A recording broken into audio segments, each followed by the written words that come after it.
In this video, we're going to talk about 10 rules that can help you make your first $1 million. Let's dive into it. There are 3 ways to achieve it: the fast method, the average method, and the slow method. The fast way means making your first million within 5 to 10 years, but involves high risk and chaos. Your quality of life might not be great for 3 to 5 years. You could be a startup founder or a salesperson under a lot of pressure, working about 80 hours every week, including weekends, for 5 to 10 years to reach that goal. The second method is the average one, which takes 10 to 20 years. Here's how it goes. You're someone who's okay with medium risk. You might be in a supporting role in a bit of a chaotic setting, but you still have a decent life. You're not seeking constant pressure where you're on call 24/7, dealing with non-stop work issues. You're fine with some responsibility, but not the intense demands of being a founder. Perhaps you have equity in a startup, or you're a skilled salesperson, excelling in the market and client relationships. Making your first million happens eventually, but might be the last step for you. The slowest method, the elite way, takes 20 to 30 or even 40 years. There's little to no risk involved, and you maintain a balanced quality of life. You might come home around 5 or 6 every night.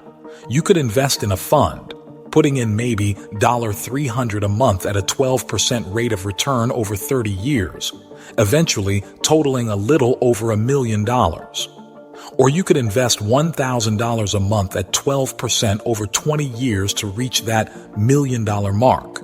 Perhaps you invest in properties, never selling them, buying multiple homes, leveraging equity from one to another, eventually leading you to become a millionaire.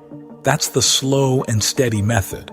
Making $1 million quickly involves 10 mindsets or ways of thinking. The first rule is about being open to almost every opportunity early on, even if they seem small or not what you prefer. Let's say someone invites you to an event you're not super excited about attending. Maybe it's a networking event on a Friday night or something else on a Saturday afternoon. The idea here is to say yes to these invitations, as long as they don't interfere with your main business commitments.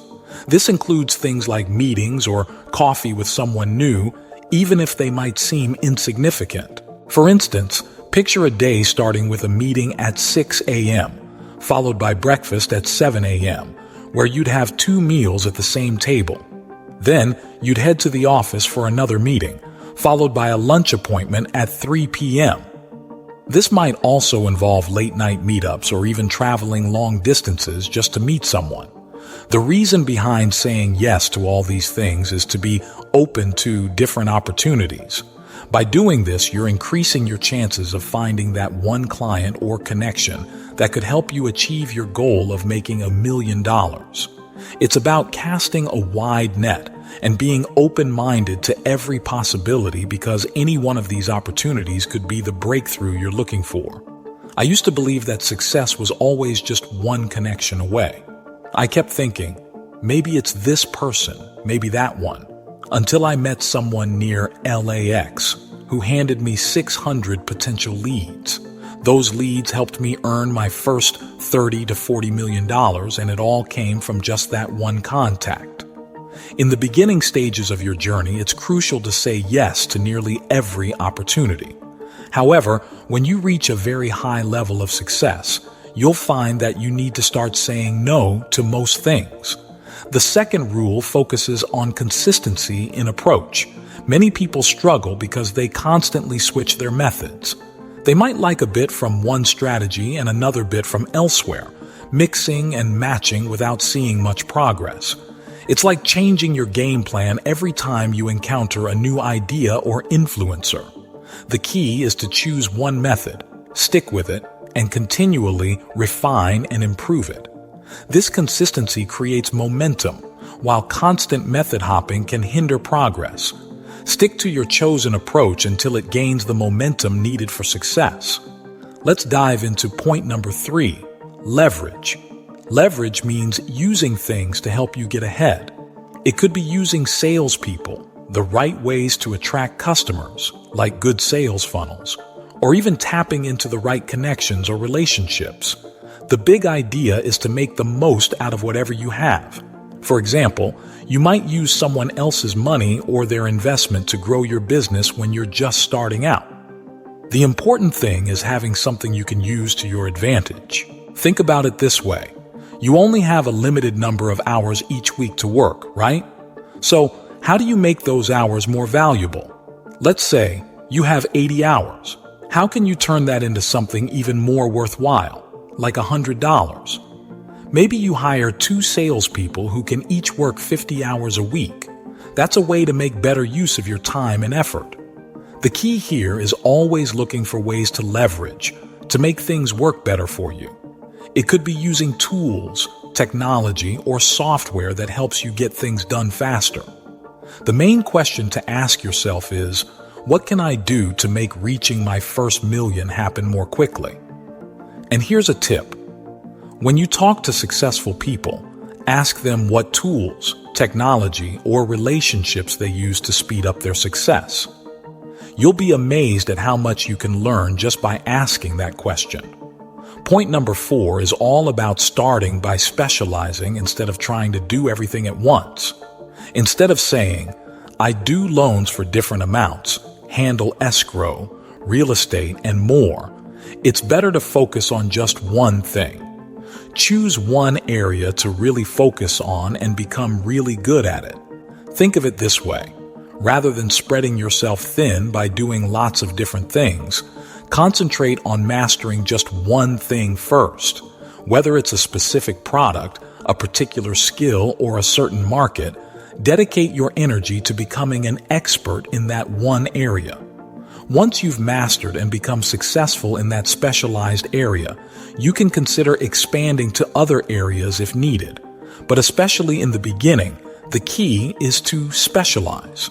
Focus on one thing and become excellent at it before thinking about doing more. Point number 5 is all about safeguarding your credit score, which is super important.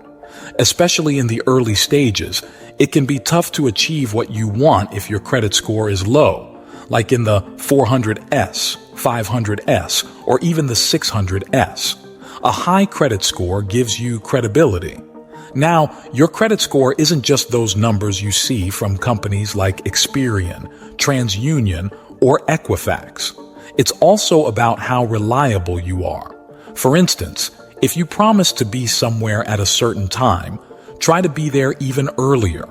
If you say you'll send an email, make sure to do it. And when you make commitments to people, stick to them. This helps build your reputation as a reliable person. Protecting your credit score means people can trust you. They'll think, I can rely on this person because they're really dependable. When they say they'll do something, they actually do it. This reliability matters a lot, especially in the beginning stages. It's always important, but in the early days, it can make an even bigger difference. Point number 6 is about connecting with influential people to boost your own success. Imagine you're in Kansas City and you want to connect with a successful realtor or influential figures in a different industry that might benefit your work. The idea is to make a list of the top 50 influencers you want to get to know.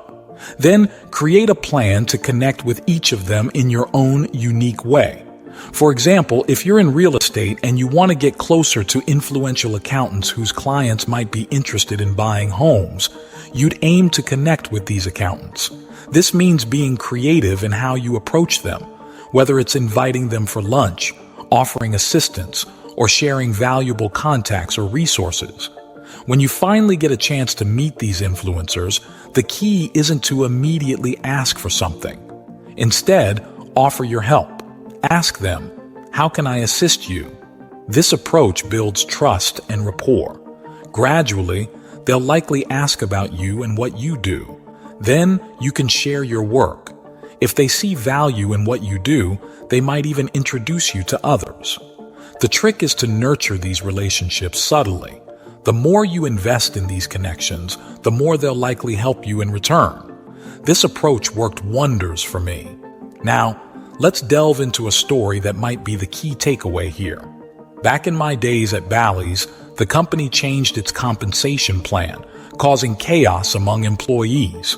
Some ventured into different paths.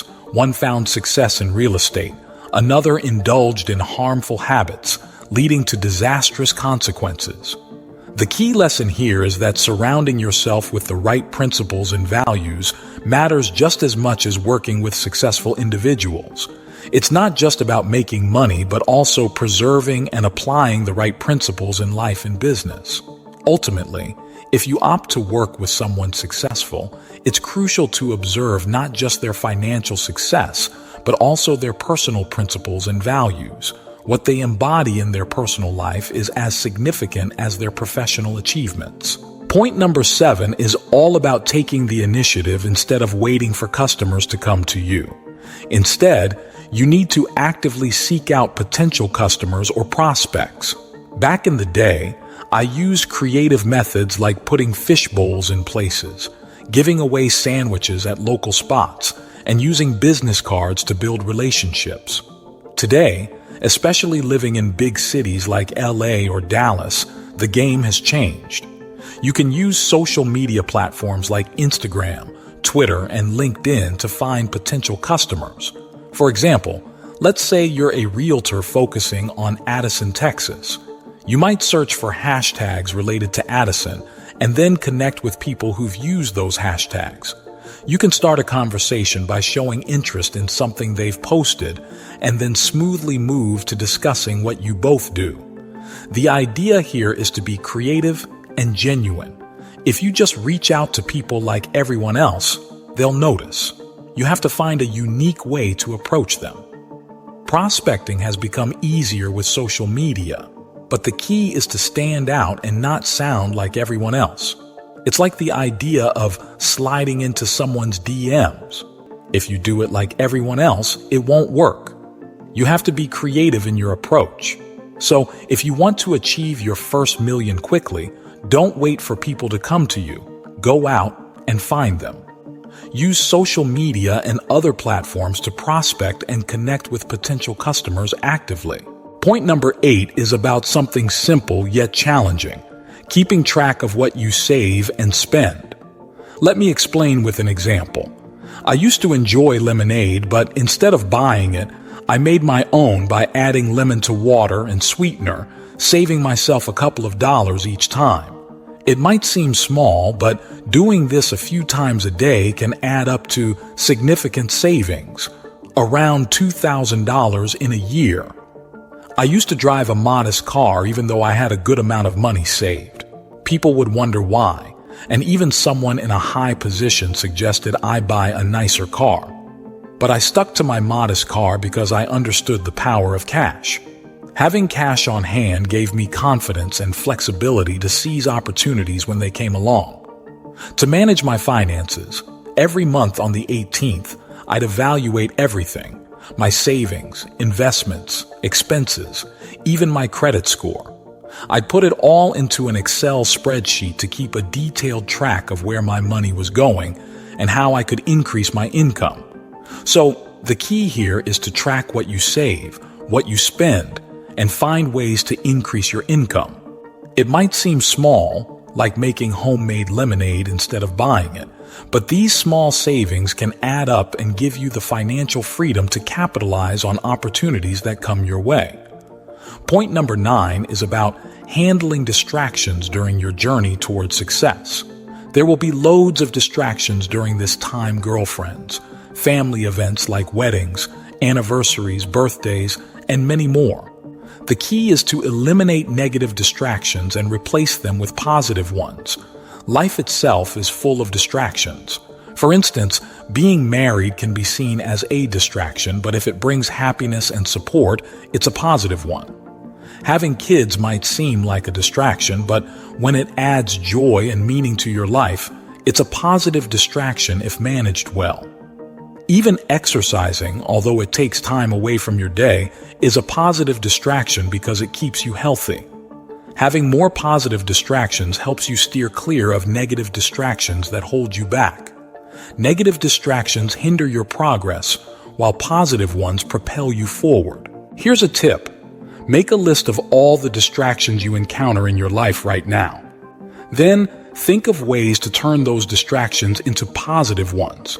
For instance, teenagers who navigate high school without repeating the mistakes their parents made have done a great job at transforming negative distractions into positive ones. Just as positive distractions helped you in your younger years, they're equally essential in adulthood. So, it's about recognizing distractions and finding ways to transform the negative ones into positive forces that aid your progress. And if you found value in this advice, I recommend you watch the next video in our series. Don't hesitate to share this video, subscribe to our channel, and share your thoughts in the comments section. Thanks for watching, and will see you in my next video.